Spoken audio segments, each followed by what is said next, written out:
Vamos a orar, hermanos. Amantísimo Dios, en esta hora, tu palabra que es bella, viva y eficaz, Señor, rogamos que sea obrando en nuestros corazones, Señor. Que en esta hora, Señor, podamos ser transformados por tu santa y divina palabra, Señor, y que sea ella hablando a nuestros corazones, Señor, para reaccionar, no por moralismo, Señor, sino por el poder de tu santo y divino Espíritu. En Cristo Jesús te damos gracias, bendito Dios. Amén. Hermanos, hoy es el último sermón que vamos a tomar de esta serie del libro de Nehemías. Bendito Dios, Dios nos ha permitido llegar a la conclusión de esta serie de sermones, y con este sermón terminamos, hermanos. Y este último capítulo de Nehemías empieza con estas reformas. Solamente quisiera mencionar algo sumamente importante. En los capítulos anteriores, de manera más precisa, lo que es el 9, capítulo 10, capítulo 11 y 12, nos está hablando, ya se reconstruyeron los muros, ya el pueblo está sumamente fortalecido, el pueblo ya había pasado por una decadencia, ya reconstruyeron los muros, están en un proceso de gozo, de alegría, primeramente de arrepentimiento, luego de gozo, de alegría. En el capítulo anterior, en el capítulo 12, veíamos la inauguración de los muros de Jerusalén, la gran fiesta que hicieron, que tanto cantaron que se oía hasta lo lejos, dice en el pasaje de las Escrituras. Pero en este pasaje, hermanos, en este último capítulo, capítulo 13, Nehemías se nos dice que había regresado con el rey Artajerjes, había regresado, ya si usted lo recuerda en los primeros capítulos, el rey le dice, puedes ir, pero pues tienes que regresar. ¿Cuánto tiempo vas? ¿Y en qué momento regresas, no? Y en medio de este momento que regresa Nehemías, después de un periodo, no nos dice cuánto tiempo, podemos llegar a pensar que pudieron ser meses o un año o algo similar, no era un tiempo demasiado extendido. Regresó Nehemías y empezó a ver todo mal, absolutamente todo. Y por esto, este final del libro de Nehemías no es un final que, por así decirlo, decimos, qué bueno, el pueblo terminó feliz, ¿no? Es como, ¿se acuerdan ustedes que en los cuentos, y muchas veces cuento de hadas y otras cosas parecidas, dicen, y vivieron felices para siempre, ¿no? Como cuando usted se casó, hasta la fecha, seguramente. Entonces, lo que nos narra aquí el pasaje realmente es que este no es el punto final de la historia del pueblo de Israel. Al contrario, el pueblo de Israel ya había sido restaurado, ya habían celebrado, ya habían festejado, y vuelve otra vez a lo mismo. Vuelve a fallar, vuelve a hacer todo lo malo, vuelve a decaer en toda su vida. Y quisiera que pudiéramos entender esto, hermanos, para podernos sentir un poco similar al pueblo de Israel. Una pregunta: ¿cómo vamos con los propósitos de Año Nuevo? ¿Los dejamos el primer día o el segundo? El tercero, dicen. La primera semana, hermanos, hasta ahí nos llegó. A eso quiero llegar. El corazón humano, hermanos, todos lo sabemos, creo yo, o todos debiéramos de ser conscientes, por nuestro pecado estamos luchando, o constantemente estamos en una lucha contra el pecado, en la cual nosotros buscamos resistir al pecado con la ayuda y el poder de Dios, nada más.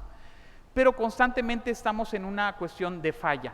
Fallamos al Señor, fallamos por nuestras tentaciones, por nuestros pecados, y nos van arrastrando hacia atrás en medio de toda esta circunstancia. Es por ello que el pueblo estaba completamente bien. Se va Nehemías, dicen por ahí que cuando el gato no está, como si fuera Biblia lo dicen, pero sí, algo similar, ¿no? Se fue Nehemías, regresó y empezó a encontrar toda la situación completamente decadente del pueblo. Esto nos lleva a pensar, hermanos, nuestra vida cuando llegamos a Cristo, no nos dice el Señor, y vivió feliz el hermano por siempre, ¿no? Ni tampoco, hermanos, bueno, lo vemos, mejor dicho, en nuestra vida, que por más que busquemos reformas, que es lo que se hizo aquí en el pueblo de Israel, y Nehemías volvió a restablecer ciertas reformas, empezó a dar un poco más de mayor orden al pueblo. Terminamos con una oración de Nehemías, que ahorita vamos a llegar a ello, pero a lo que quiero llegar es que ese capítulo nos enseña, hermanos, que la tendencia natural del ser humano siempre va a ser para alejarnos del pecado, y nosotros lo podemos ver en nuestra vida. Ha habido buenos momentos de nuestra vida espiritual, bendito Dios, qué bueno, pero ha habido también momentos en los cuales regresamos, dice la palabra del Señor, como el perro vuelve a su vómito, ¿no? Igualitos, ¿no? A veces así estamos recurrentemente. Y lo digo porque el pueblo es una muestra de lo que sucede también en nuestra vida. En el libro que se utiliza para la clase de catecúmenos hay una lección que a mí me ha gustado mucho, que es una de las últimas lecciones, si mal no me equivoco, que habla sobre la santificación, y me encanta cómo el autor relata lo que es la santificación y menciona 3 o 4 gráficas en los cuales cómo pudiéramos representar nuestra santificación, ¿no? En una gráfica, es una gráfica, lo voy a explicar, ¿no? En una primera representación dice: nuestra santidad tal vez pudiera ser como escalonada. Subimos un día un escalón y vivimos en ese nivel de santidad, y luego subimos otro, y luego otro, y luego otro, y eso fuera perfecto. ¿Y es una verdad? Para nada. Para nada, tristemente. Menciona otro gráfico que empieza en 0, hace una curva y llegas otra vez al piso. Pues eso también es imposible, o más bien para un creyente en Jesucristo sería imposible. Pero menciona una tercera gráfica, si es que no otra. Menciona una que empieza en 0 y nada más va así en picada hacia arriba hasta lo más alto, ¿no? Ya está Jesús y estamos abajo nosotros, casi, ¿no? Y es completamente irreal, completamente. Y hay una gráfica que realmente es más honesta, más apegada a nuestra vida, y que es una gráfica que parece una montaña rusa, porque de repente sube, de repente baja, de repente sube, vuelve a bajar, vuelve a subir, y luego a veces llega hasta el piso, y luego baja el piso, excava y todavía llega más abajo y Dios la levanta, ¿no? Esa gráfica pudiera representar más de manera sincera nuestra vida espiritual, ¿sí? Porque tristemente, no lo digo como un ideal, lo digo con una certeza triste, tristemente nosotros seguimos fallando. Si pudiéramos graficar la vida espiritual del pueblo, llegó un momento que se arrepintieron en los primeros capítulos del libro de Nehemías, con su resistencia y todo, pero iba avanzando. Llegamos al capítulo 12, donde está la cúspide, donde ellos celebran y festejan todo lo que Dios había hecho, y en el capítulo 13 como que se fueron de picada hacia abajo, hacia lo más abajo, ¿no? Nehemías empieza a hacer ciertas reformas y se empieza a nivelar un poco, pero Nehemías sabía algo: el día que él muriera, si él se fue por un tiempo y regresó y ya todo estaba mal, iba a haber un momento que Nehemías iba a morir y el pueblo iba a seguir a lo mismo. Iba un momento que Nehemías no iba a poder prevalecer allí toda su vida. Y a eso es lo que quiero llegar, hermanos. Quiero que podamos ver bajo este pasaje de las Escrituras 4 crisis espirituales que revelan nuestra incapacidad humana de autosalvación. Cuando nosotros nos vamos a nuestras capacidades para hacer las cosas para el Señor, nuestras capacidades, nos damos cuenta que nuestras capacidades no son suficientes ni para nuestra salvación, ni para mantener nuestra santidad, porque todo esto depende del Señor. El Señor es el que hace la obra en nosotros. Por eso la primera crisis que revela nuestra incapacidad de autosalvación es el templo profanado. En los primeros versículos, los versículos que estábamos leyendo, del verso 1 al verso 9, voy a hacer algunas menciones de estos versos, empieza hablando de que el pueblo correctamente y como lo debía de ser, empezaban a escuchar el libro de Moisés, volvían a las Escrituras, y en medio de todo esto llegaban a la conclusión o al entendimiento bajo las Escrituras que tenía que haber una división entre los amonitas, los moabitas, y tenían que hacer esas separaciones porque Dios les llamó a esta santidad, y porque este pueblo no fue un pueblo que fue de apoyo, sino de lastre, y Dios así lo determinó. De hecho, pero en medio de toda esta primera reforma que empieza a hacer el pueblo, nos muestra la realidad no solamente externa, sino interna de la cual estaba viviendo el pueblo. En el verso 4, si usted me sigue con su vista, dice: y antes de esto, el sacerdote Eliasib, siendo jefe de la cámara de la casa de nuestro Dios, había emparentado ¿con quién? ¿Se acuerda quién era Tobías? En los primeros capítulos del libro de Nehemías nos dice, y Tobías era un enemigo acérrimo contra el pueblo. Buscó de 1,000 maneras para que el pueblo no reconstruyeran los muros, empezó a hacer chismes, empezó a hacer de todo tipo de cosas para que el pueblo no se levantara. Y ahora este mismo Tobías, nos dice las escrituras, que había emparentado con el sacerdote Eliasib, ¿sí? Pero no solamente eso, también podemos ver que Tobías no era cualquier extranjero, sino era el enemigo acérrimo del pueblo. Pero en el verso 5, hermano, no solamente había emparentado, el verso 5 todavía está peor, dice, y si usted lo sigue con su vista, y él había hecho una gran cámara, hablando de Eliasib, dice, una gran cámara en la cual guardaban ante las ofrendas el incienso y los utensilios, el diezmo y el grano del vino y del aceite que estaban mandados para dar a los levitas, y los cantores y los porteros y las ofrendas de los sacerdotes. Ok, hermanos, esto nos ayuda a entender no solamente emparentó con Eliasib, que era sacerdote, sino que aparte de eso le hizo un cuartito para que viviera muy cómodamente y no en cualquier lugar más que en el templo del Señor, completamente opuesto a todo lo que podía ser. Ni siquiera tenían que vivir los sacerdotes directamente en estos lugares donde estaban consagrados para algo en específico, y luego para la segunda alguien extranjero que no pertenecía al pueblo, y para la tercera no solamente eso, era enemigo acérrimo del pueblo. Esto nos ayuda a entender algo, hermanos. Usted y yo todos tenemos la tendencia pecaminosa de albergar un enemigo extraño en nuestros corazones. Usted y yo tenemos esa mala tendencia pecaminosa de albergar cosas que no son de nuestra edificación.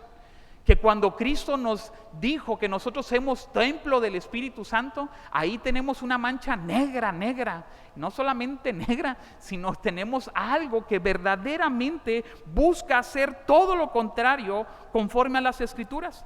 De hecho, lo que nos dice el libro de Nehemías en el verso 8 al 9 nos da a entender que Nehemías, al regresar y ver toda esta situación, porque fue en el tiempo que Nehemías no estaba, ahora regresa Nehemías con una santa indignación, arroja los muebles, arroja a Tobías a la calle y ordena que purifiquen las cámaras, ¿no? Las cámaras de las que se habían consagrado para algo en específico.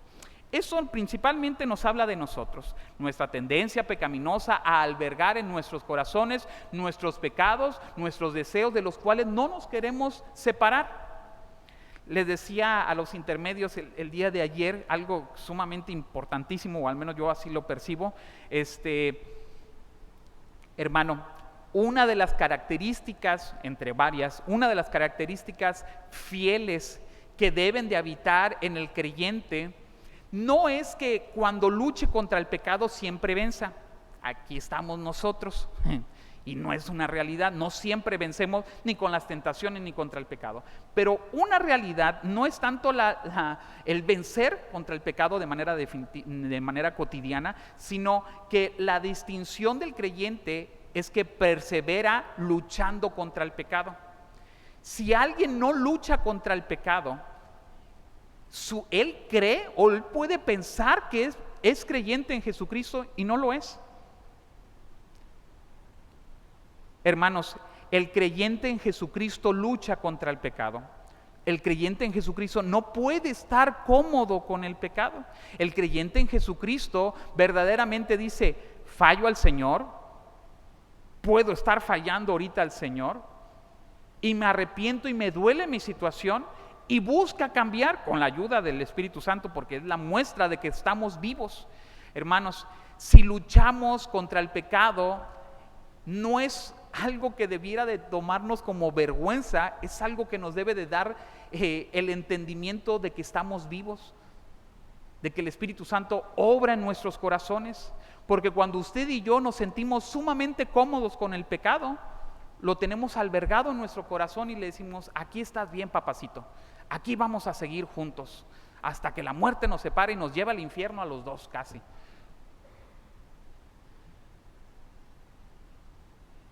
¿Qué Tobías, hermanos? ¿Qué Tobías hemos dejado que se alberguen en nuestros corazones? ¿Qué pecados que no deben de vivir hemos dejado y no solamente dejado, hemos atesorado dentro de nuestros corazones? Dice que Tobías estaba en la cámara donde se juntaban los diezmos del grano, del vino, o sea, en un lugar consagrado, importantísimo para el templo. Ahí lo tenían bien albergado a Tobías, con todos los lujos y comodidades. ¿Qué tenemos albergado en nuestro corazón? Nadie se vaya a exhibir ahorita, no vaya a decir algo. Pero esto, hermano, también nos ayuda a entender algo. Todas las reformas de Nehemías, vemos que Nehemías, entendemos que era un líder imperfecto, que era un humano, era una persona solamente. Y Nehemías no podía hacer una transformación en el corazón de las personas. Pero ¿sabe qué? Cristo sí. Cristo es el que también, tiempo más adelante, lógicamente, al tiempo de Nehemías, cuando vio el templo completamente contaminado, corrupto y con tranzas, que era la idea de la contaminación del templo, llegó con un azote de cuerdas y les pidió amablemente que se retiraran. No, con un azote de cuerdas empezó a correr a todos, volcó las mesas y dijeron los discípulos, he aquí, por eso dice la palabra, el celo de tu casa me consume. Hermanos, esto que vamos a ver nos ayuda a entender todo lo que vamos a continuar viendo, que Nehemías solamente era un humano, un líder religioso, que si bien pudo hacer muchas cosas admirables y buenas, hasta ahí quedó, porque solamente era un humano. El llamado de las Escrituras no es ver a Nehemías como el hombre perfecto, es ver a Cristo como el líder perfecto, que no solamente hace reformas, sino que también transforma nuestros corazones. No solamente limpia superficialmente el templo, sino que limpia el templo del Espíritu Santo que somos nosotros. Ese es el llamado al Señor. Ver en Nehemías a un hombre imperfecto, pero ver a aquel que sí fue perfecto, que limpia los corazones. Y que usted y yo digamos, Señor, solamente ayúdame a sacar a Tobías, sacar todos los Tobías habidos y por haber que albergo en mi corazón, que no te agradan a ti. ¿Se acuerda cómo lo sacó Nehemías a Tobías? Lo arrojó, lo sacó como cuando los cobradores empiezan a sacar las cosas de la casa. Sacó todo lo que había de Tobías. Hermanos, eso nos ayuda a entender la gravedad y la urgencia que usted y yo tenemos de empezar a sacar cosas de nuestro corazón. Cristo mismo lo dice, si tu ojo derecho te es ocasión de caer, ¿qué dice? Límpiatelo bien, no vaya a ser que tengas ahí una basurita.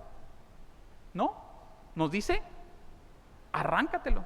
Y no es una expresión literal, hermano, porque nos vamos a quedar ciegos aquí, todos nosotros, porque pecamos por nuestra vista y pecamos por todos nuestros sentidos, sino la intención de Jesús es ayudarnos a entender la gravedad, la urgencia y la gran necesidad que tenemos, que es más importante alejarnos del pecado que nuestro propio cuerpo.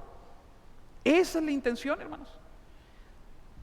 La segunda crisis que revela nuestra incapacidad de autosalvación, recordemos, no podemos limpiarnos nosotros nuestro corazón solamente por medio de la obra del Señor. La segunda es la adoración abandonada. Si usted lo recuerda, hermanos, parece irónico y parece grosero, pero en el pueblo de Israel, en el capítulo 10, verso 39, juraron y perjuraron y dijeron, no abandonaremos la casa de nuestro Dios.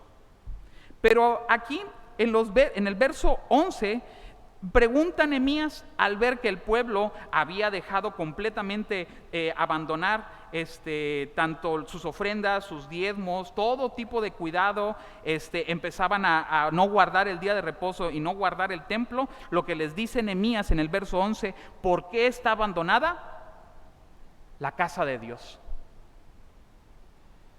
Yo no sé, hermanos, si dentro de sus propósitos de año nuevo puso usted buscar la santidad. Si lo hizo, qué bueno que lo pudo tener en cuenta como un buen propósito.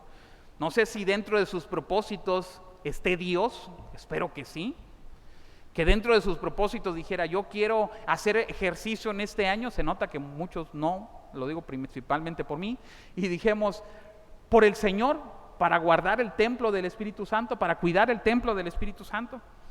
Quiero pensar que alguno, más de uno seguramente, dentro de sus propósitos tenía al Señor marcado como un ideal de Señor, ayúdame a realizar tal actividad por el bien de mi vida, por el bien de mi familia, por el bien de mi santidad, de mi vida y de todos los aspectos, ¿no?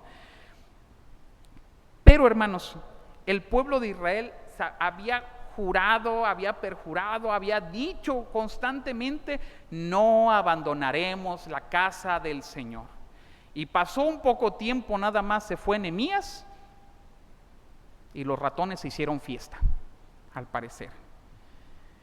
Cuando regresa Nehemías del capítulo, le decía, verso 10 en adelante, empiezan a ver que la casa del Señor la tenían completamente abandonado. Este abandono revela una autosuficiencia económica. Cuando el pueblo dejaba de sostener la obra de Dios, estaba diciendo que su seguridad financiera es más importante que de la fidelidad pactual. Lo voy a repetir, hermano. Cuando el pueblo dejaba de traer sus aportaciones, sus diezmos, sus ofrendas y todo lo necesario, importante, decía, es más importante mi autosuficiencia que Dios. Exactamente lo mismo para con nosotros. De una u otra manera, no solamente en lo económico, si cualquier otra cosa que la palabra de Dios nos indica, debemos darlo al Señor, y usted y yo no lo queremos dar, en gran manera, en gran medida, es por decir, importo más yo, Dios. Lo que tú dices, no, yo. Lo que yo creo, mi vida y todo, yo soy el más importante, y en segundo, tercero, sabrá Dios qué término, estás tú. Eso es lo que decía el pueblo prácticamente con esto que hacía. Cuando Nehemías llega y dice, ¿por qué han abandonado la casa del Señor? Él busca restablecer el orden del pueblo en persistir que debían de guardar su fondo, tenían que hacer sus ofrendas, sus diezmos, pero el problema de todo esto de Nehemías es que si Nehemías, hermanos, podía exhortar al pueblo, no podía cambiar el corazón del pueblo, porque el problema del dar, hermanos, no radica en nuestra economía. Yo sé que algunos pensamos, y lo digo también por mí, cuando tenga mucho, pero mucho dinero, yo le decía a mi mamá, ¿qué día me vas a llevar a la alberca de allá de Coy, el parque acuático Coy? Y me decía, cuando tenga mucho, pero mucho dinero. Pregúnteme cuántas veces me llevó. Hasta ahorita no ha tenido mucho, pero mucho dinero, ¿no? Tiene una deuda imposible de pagar mi madre si el día que le toque la lotería. Pero en medio de todo esto, a esto voy. Algunos pensamos que cuando tengamos mucho dinero, podremos dar, podremos hacer, ¿no? Vamos a poner 100 televisiones por todo aquí y ahora sí vamos a ver bien las letras y todo va a ser perfecto cuando tenga mucho, pero mucho dinero. Hermanos, el problema del dar no está en nuestra economía, el problema del dar está en nuestro corazón. En todos los sentidos, hermano, no solamente en el sentido económico, el problema del dar está en nuestro corazón, porque en nuestro corazón pensamos que yo soy más importante que la palabra de Dios. Yo soy más importante, yo soy el primer lugar y después de mí sigo yo, y después yo y al último yo, no diga el pastor, no creo. Pero a lo que voy es a eso, hermano. El pueblo simple y sencillamente estaba demostrando esto. Y un contemporáneo de Nehemías escribe en las escrituras, Malaquías 3:10, contemporáneo, muy poco tiempo después de que Nehemías está escribiendo esto, Malaquías escribe y en el capítulo 3, verso 10 dice, traer todos los diezmos al alfolí, y hay alimento en mi casa, y probadme ahora en esto, dice Jehová de los ejércitos, si no, os abriré las ventanas de los cielos y derramaré sobre vosotros bendición hasta que sobre y abunde. Pero las primeras palabras me llaman la atención, dice, traer todos los diezmos al alfolí, y hay alimento en... ¿A qué casa se refiere? A la nuestra, ¿no? No se refiere a nuestra casa, se refiere en ese contexto al templo. Nos ayuda a entender Si, decía un pastor, si algo falta en el templo, algo importante, sobresaliente y relevante en el templo, es que falta nuestra fidelidad. Si algo falta en el templo, falta nuestra fidelidad. Así lo relaciona la palabra del Señor. Todos y cada uno examínese cada uno a sí mismo y pensemos en esta área. Pero no solamente en eso, sino que el pueblo no solamente abandonó la adoración al Señor por las ofrendas y los diezmos, sino que también abandonó la adoración al Señor en otro sentido. En el verso 15 nos empieza a relatar cómo el pueblo del Señor en el día sábado, el día de reposo establecido en ese momento, que debía de ser una señal de dependencia total de Dios, se había convertido en un día de mercado. Nehemías ya había tratado esto con el mismo pueblo, ya había buscado el pueblo retractarse y decir vamos a guardar el día del Señor íntegramente, y volvieron a practicarlo ahora como un día de mercado. Todos los sábados, el día que le dedicamos al Señor es un día que lo dedicamos a nuestros servicios como cualquier otra cosa, y el día del Señor está punto y aparte. Es el día del Señor Antoine, ¿no? Ese es el día, ¿no? El día que yo hago para mí, y después en la tarde para mí, y en la mañana y en la noche y en la tarde y en todo momento para mí, nada más. Nehemías tiene que cerrar las puertas de la ciudad y amenazar con fuerza para detener a los comerciantes, del verso 19 al 21, y Nehemías impone que el descanso, pero no puede imponer la confianza en Dios. Y ese era el problema, o la limitante, mejor dicho, de la ley en muchos sentidos. La ley de Dios, el que no amaba la ley de Dios, pero buscaba, entre comillas, hacer la ley de Dios, no por amor, sino por obediencia, no era transformado su corazón. Por eso el pueblo de Israel empezaron a poner leyes completamente absurdas, no de Dios, sino del pueblo, de que en el día de reposo no tienes que cargar cierta cantidad de peso porque ya perdiste el día de reposo, ¿no? Y eres pecador, ¿no? Y empezaron a poner reglas completamente absurdas. El día del Señor, hermano, no es otra cosa más que dedicar todo de manera especial, toda nuestra vida, pero de manera especial, el día para estar en constante comunión con el Señor de manera especial. No quiero decir que los otros días no lo hagamos, sino que de manera más especial, más profunda, es el día, no las horas, el día que Dios nos ha llamado para estar en comunión con Él. No las horas, el día, ¿no? ¿Cuántas horas tiene un día, hermanos? 24, todos lo sabemos. Pues espero, hermanos, que si lo sabemos y entendemos la palabra, entendamos que es el día del Señor. El día del Señor en el cual de manera especial busco dedicarlo al Señor. Pero, hermanos, todas estas faltas del pueblo, tanto su economía como dedicar el día del Señor, no nos muestran otra cosa más que el deseo el corazón del pueblo de persistir en buscar a ellos, a cada uno a sí mismo, más por encima de Dios. Es querer vivir bajo nuestras reglas, bajo nuestros principios y no los de Dios. Pero ¿sabe qué nos ayuda a entender, hermanos? Dice en Mateo capítulo 6, verso 25 al 26, por tanto os digo, no os afanéis por vuestra vida, qué habéis de comer, qué habéis de beber, ni por vuestro vestido, vuestro cuerpo, qué habéis de vestir. ¿No es la vida más que el alimento y el cuerpo más que el vestido? Mirad las aves de los cielos, que no siembran, ni ciegan, ni recogen en los graneros, y vuestro Padre Celestial las alimenta. ¿No valéis vosotros mucho más que ellas? ¿Por qué digo este verso, hermanos? Porque normalmente, tanto el pueblo como nosotros, cuando decimos el día del Señor, pero es que tengo muchas ocupaciones, tengo muchas cosas que hacer, ¿no? Qué bonito está el día para lavar la ropa. Curiosamente, todos los domingos están bien buenos para lavar la ropa, ¿no? No sé si es la tentación del Señor. Pero vaya, no le digo que no lave la ropa, hermano. Lo que le digo es que todo busquemos dedicarlo para la honra y gloria del Señor. Este es el día que Dios ha hecho, hermano. Busquemos prepararnos. ¿Sabe cuándo nos debemos de preparar para el día del Señor? El lunes. Desde el lunes hasta el sábado nos preparamos para dedicar el día domingo al Señor. Descansar en el Señor, hermanos. Yo no sé si usted y yo lo entendemos. Esto que hacemos ahorita, hermano, si usted piensa que es un pesar, si usted piensa que esto no, ay, ¿cómo me cuesta tanto levantarme el domingo, hermano? No está entendiendo qué es el descanso en el Señor.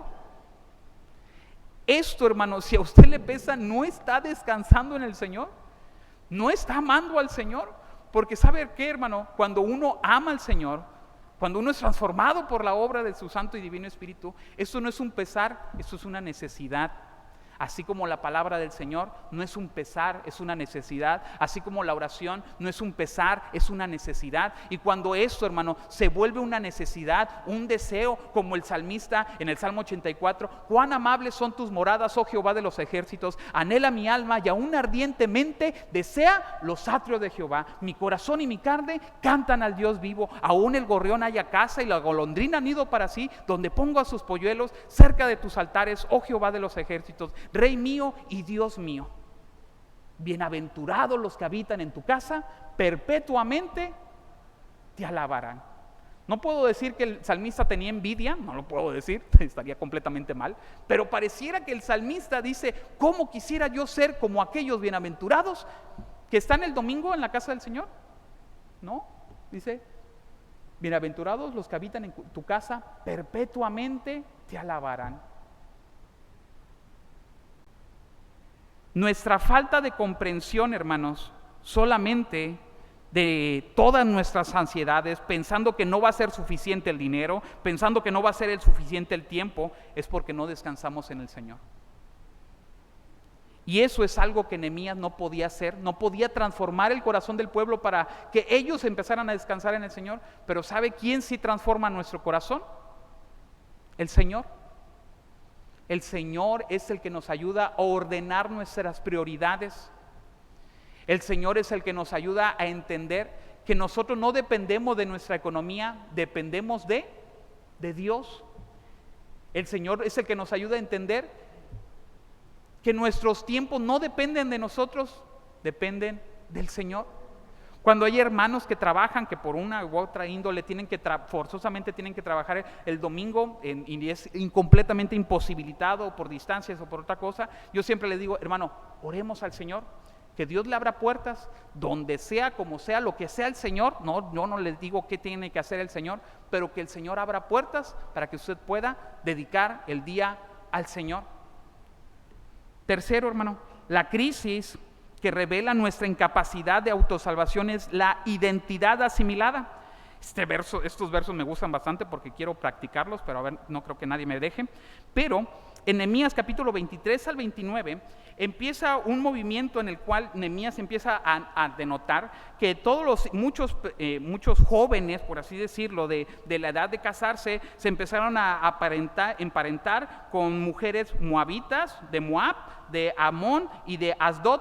Y todos estos no era otra cosa cuando el pueblo también había dicho anteriormente, capítulo 10, no vamos a dar a nuestras hijas y a nuestros hijos a mujeres y hombres de otras naciones. Ahora completamente vuelve a hacer todo lo contrario. Y no solamente eso, que se casaron con otras naciones, que estaba prohibido en ese sentido, es como decir yugo desigual. Ahora no solamente eso para acabarla, hermanos, todavía tantito peor, los jóvenes de ese tiempo, de ese momento, estaban perdiendo la lengua judía, la lengua hebrea, ¿sí? Y esto era completamente importante, la lengua hebrea. ¿Por qué? Porque si perdían la lengua hebrea, perdían las tradiciones, las costumbres e incluso, de manera más importante, la palabra de Dios.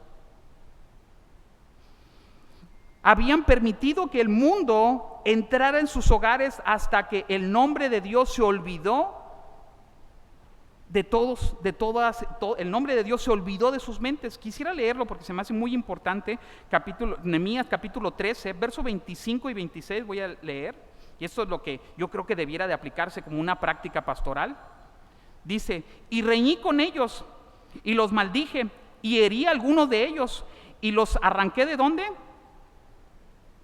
Lástima que algunos no se pueden. Dice, y les hice jurar diciendo, no daréis a vuestras hijas y a sus hijos, y no tomaréis de sus hijas para vuestros hijos, ni para vosotros mismos, Y luego hace una mención hermosa para ver si así nos cabe en la cabeza tan grande que tenemos. Y dice el verso 26, ¿no pecó por esto quién?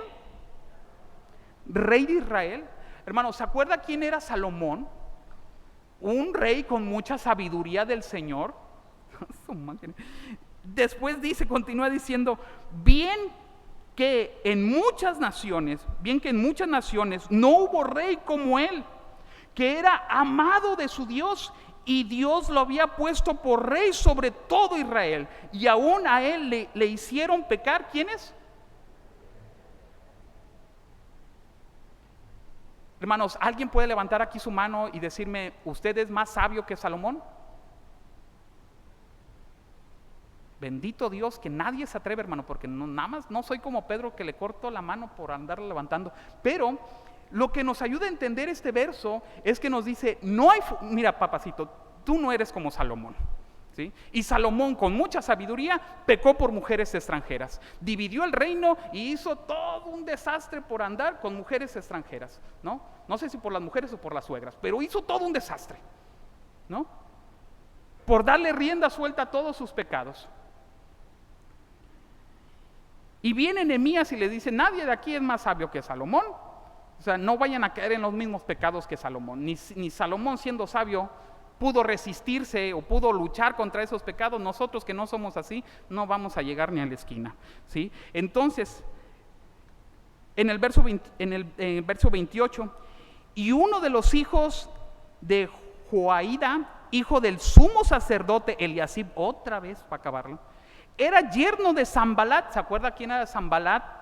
Horonita, que también nos describe en los primeros capítulos de Nehemías, que Tobías y Sanbalat eran de lo peor y que buscaban hacer todo en contra del pueblo.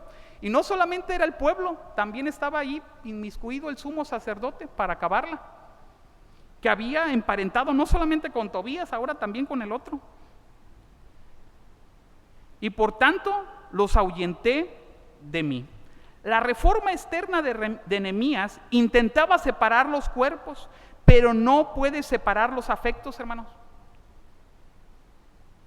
El corazón, lo que hay dentro del corazón, el fracaso de la educación y la cultura para preservar un corazón fiel es evidente. El conocimiento de la ley no puede evitar lo que el pueblo desea ser como una nación, como naciones paganas. En otras palabras, hermano, en medio de todo esto, el pueblo no podía poner leyes, podía poner reformas, pero no podía tratar con su corazón. Pero Cristo, hermano, Cristo es el esposo fiel que no se asimiló al pecado, sino que se acercó a nosotros y sin mancharse para santificarnos. Él no vino a expulsarnos, Él vino a mostrar su gracia y su fidelidad para con nosotros. Él fue el expulsado de la tierra, del pueblo, para ser llevado a una cruz, para pagar por nuestros pecados y para que nosotros no fuéramos lo que nos arrancaran de los cabellos, como a los personajes de aquí, sino que Él sufrió por nosotros, hermano. En Él encontramos el perdón y la gracia. Él nos da un nuevo lenguaje, el lenguaje de la gracia y de la adopción por Cristo. Y me gustó este comentario. La verdadera identidad no se preserva por el aislamiento cultural, no es así como que tenemos que meternos aquí y no convivir con nadie, sino por una unión vital con Cristo, quien escribe en su ley, quien Cristo escribe en su ley, ya no en tablas de piedra, sino en nuestros corazones ha puesto su palabra y su ley en nuestra vida. Amados hermanos, esto no es otra cosa más que el llamado de parte de Dios, hermano, a no perder nuestra identidad como creyentes en Jesucristo.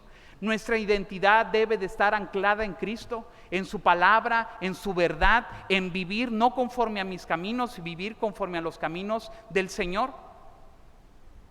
La santidad no se sostiene, hermano, por prohibiciones legales, sino por un amor mayor hacia aquel que nos rescató. Como lo hemos dicho en otras formas, ¿usted quiere obedecer al Señor, hermano? Si nos falta obediencia, no necesitamos leyes, no necesitamos prohibiciones, restricciones, necesitamos a Cristo. necesitamos a Cristo. Lo que necesitamos es un cambio en nuestro corazón.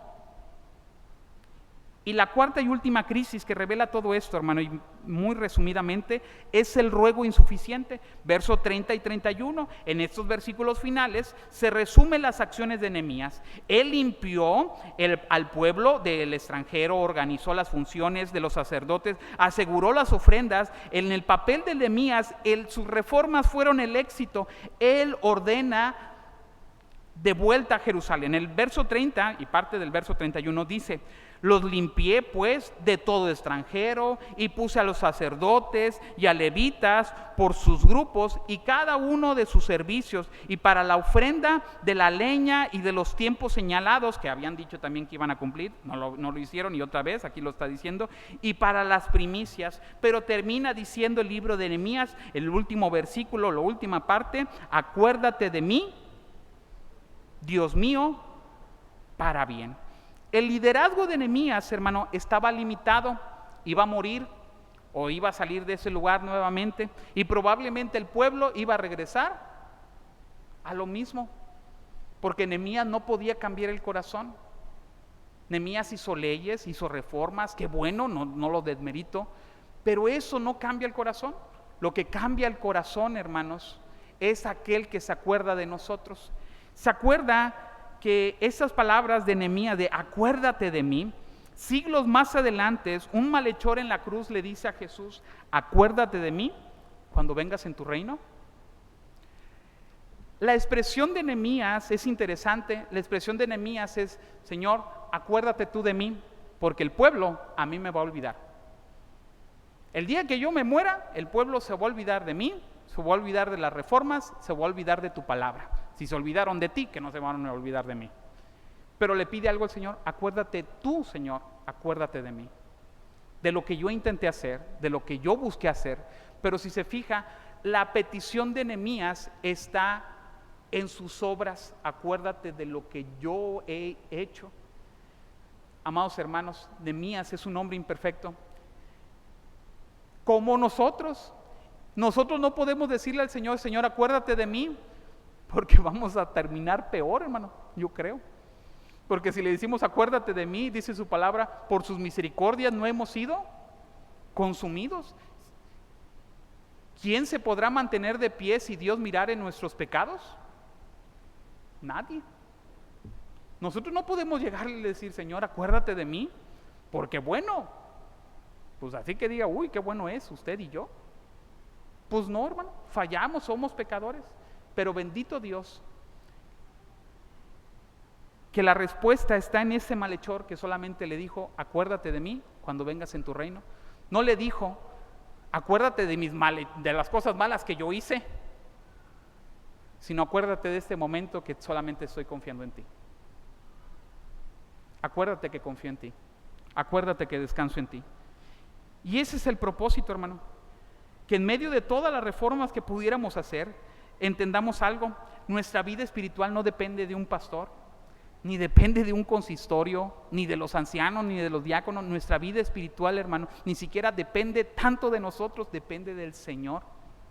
El único que verdaderamente va a actuar en nuestros corazones es el Señor. El Señor es el que pone en nosotros el querer como hacer, su santa y soberana voluntad. Si nosotros queremos realmente cambiar, si nosotros realmente queremos ser para la gloria del Señor, no lo vamos a encontrar en nada más que en su palabra, en oración y en la búsqueda del Señor, nada más. Nuestra vida transformada en Él, hermano, se encuentra. Por eso Cristo le dice a este malhechor: hoy estarás conmigo en el paraíso. La respuesta está ahí, hermanos. La respuesta está en Cristo. En no confiar en nuestros propios méritos. No es decir, hermano, a partir de ahora voy a dejar la coca. Se le hace nudo en la lengua antes de decir eso, ¿verdad? No depende de nuestras fuerzas, no depende de nuestras capacidades, amados hermanos. Depende de confiar en el Señor.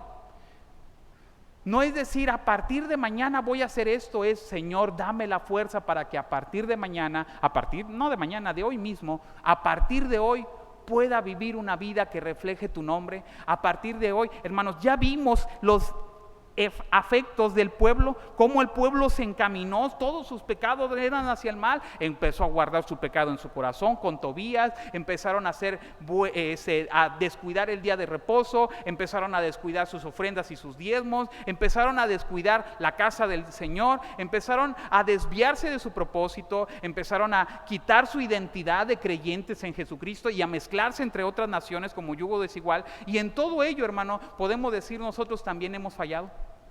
De esa y más maneras, pero hemos fallado.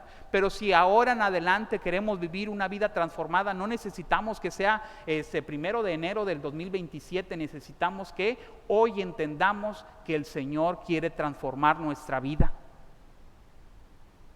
Si hubiera alguien aquí sin Cristo, déjeme decirle algo.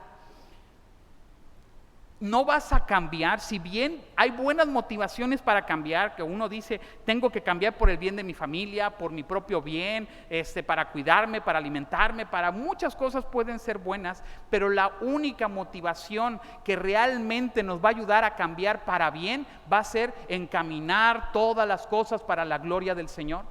Hacerlo no para nosotros, sino para su gloria. No le digo que vamos a ser perfectos, el pueblo nos demuestra que no somos perfectos, pero sí le digo que podremos recurrir constantemente a Cristo, a aquel que sí fue perfecto por nosotros, a aquel que nos recibe con los brazos abiertos cuando usted y yo venimos en arrepentimiento y fe y le seguimos rogando, Señor, dame las fuerzas. Porque el creyente, el que sí es creyente en Jesucristo, es aquel que lucha contra el pecado. Si usted no lucha, hermano, no es creyente o está completamente dormido. Es mi deseo solamente que podamos venir a Cristo a entender que su gracia es suficiente para ser transformados. Y si hubiera alguien aquí sin Cristo, todas estas motivaciones son buenas, pero todas esas motivaciones nos van a llevar a la misma condenación. Lo único que nos ayuda a librarnos de la condenación eterna que dice las Escrituras es Jesucristo. No se trata de hacer buenas obras, no se trata de venir a la iglesia, no se trata de ofrendar, de diezmar, no se trata de eso, se trata de ser transformados por Cristo, y Cristo nos dará todo lo necesario para ser obedientes, para hacer todas esas cosas que son buenas, pero la motivación no debe de ser nuestra autosuficiencia, es nuestra dependencia al Señor. Oremos al Señor. Amado Dios y Señor, en esta hora queremos renunciar al yo, queremos renunciar a nuestras propias fuerzas, Señor, para decirte, nosotros sin ti no podemos. Como dice tu palabra, Señor, separados de mí, nada podréis hacer. Queremos, Señor, vivir una vida para tu gloria, ser una iglesia para tu gloria. Dios santo y bendito, tenemos tantos deseos, Señor, de ser transformados de tu santo y divino Espíritu, pero entendemos lo principal, nosotros no podemos solos.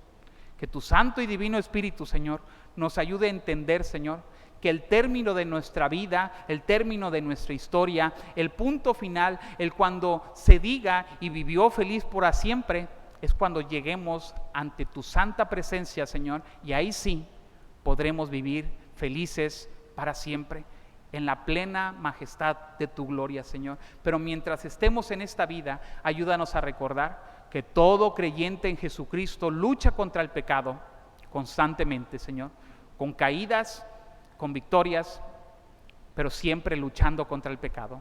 Seas tú obrando con tu pueblo, Señor, pero también si hubiera alguien aquí sin Cristo, te ruego que tu santo y divino Espíritu le ayude a entender, Señor, que Él no puede por sí solo. Solamente con tus fuerzas, santo y bendito Dios, podemos ser transformados para darte toda la gloria a ti, Señor, para darte toda la gloria a ti en todas las cosas que hagamos. En el nombre poderoso de Cristo te damos gracias, Dios. Amén.